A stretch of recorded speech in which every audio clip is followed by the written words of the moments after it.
AC వేసి మీకు ఇప్పుడు యాక్చువల్లీ ఇప్పుడున్న క్లైమేట్ ఏసీ కూడా అవసరం లేదు, కూల్ అయిపోతుంది.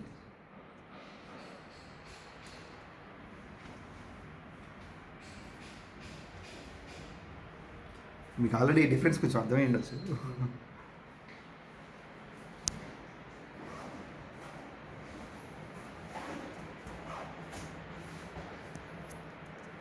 మీరు మొబైల్లో చూడండి సార్, అసలు మీకు కొంచెం కూడా ఎక్కడ 3 ఎక్కడ కనిపిస్తుంది. ఆ డిస్క్ మీకు విజిబుల్లో ఉన్నాయి కాబట్టి, ప్లాస్టిక్ విజిబుల్ కాబట్టి కొంచెం మీకు అలా అనిపిస్తుంది.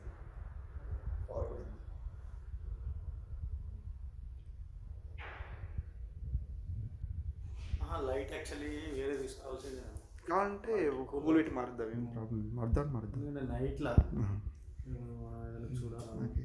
పర్లేదు, మనకి ఎలా స్టాక్ వచ్చినప్పుడు మార్చేద్దాం. కానీ ఇప్పుడు అది తీసేయచ్చా? తీసేసుకోవచ్చు. తీసేసి వైట్